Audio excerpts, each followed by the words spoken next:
नमस्कार। जय मां भगवती जगदम्बा। आंगिरस ज्योतिष केंद्र में आपका स्वागत है। आइए ज्योतिष सीखें।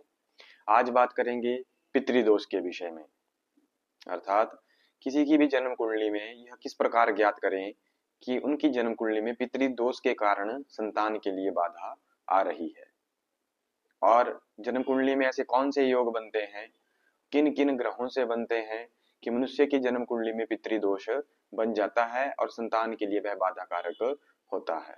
आइए जानते हैं संतान बाधा में पितृदोष के विषय में।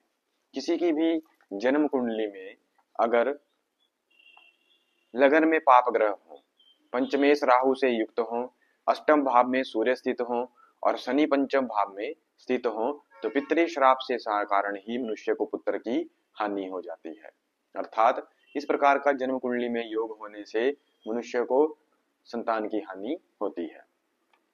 लग्नात अष्टमे भानु पुत्रस्ते भानुनंदने पुत्रेशे राहु शिवते लग्ने पापे सुतक्षय पितृशापात।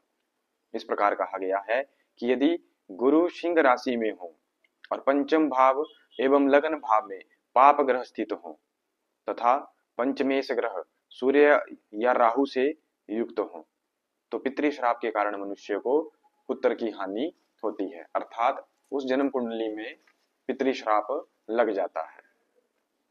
यदि दसम भाव का स्वामी पंचम स्थान में हो और पंचमेश भी पंचम स्थान में हो तथा लगन या पंचम भाव में राहु आदि पाप ग्रह भी हो, तो भी पितृश्राप के कारण पुत्र संतति नहीं हो पाती। दसम भाव का स्वामी मंगल हो और वह पंचमेश से साथ बैठा हो, पंचम भाव में कोई अन्य राहु आदि क्रूर ग्रह भी हो या क्रूर ग्रह की दृष्टि हो, तो भी पितृश्राप से पुत्र की हानि मनुष्य को जाननी चाहिए। यदि नवम भाव में पाप ग्रह हो और पंचमेश शनि से युक्त हो तथा त्रिकोण में हो, तो पिता के श्राप से पुत्र की संतति नहीं हो पाती। अर्थात पिता के श्राप के कारण मनुष्य को पितृश्राप लगता है और जिस कारण संतान की हानि होती है।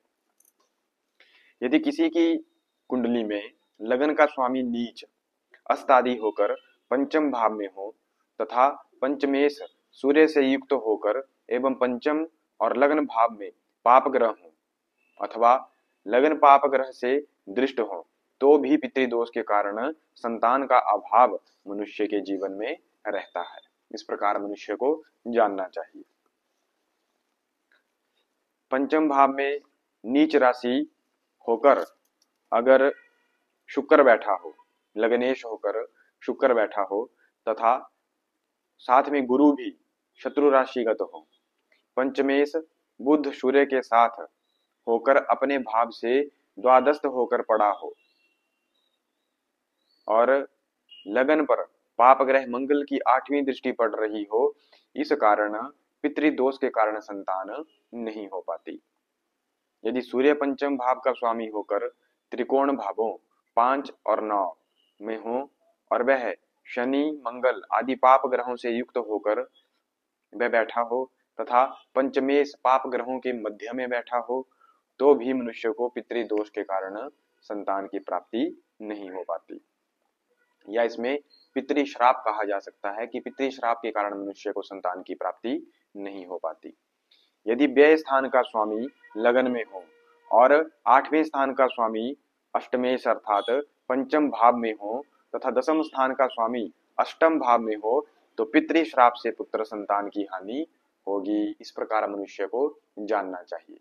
यह आपके समक्ष कुंडली दिखाई जा रही है, जिसमें व्यय स्थान का स्वामी लगन में है और 8वें स्थान का स्वामी अष्टमेश पंचम भाव में है तथा दसम स्थान का स्वामी अष्टम भाव में है। इस प्रकार संतान की प्राप्ति मनुष्य को पितृदोष के कारण नहीं हो पाती।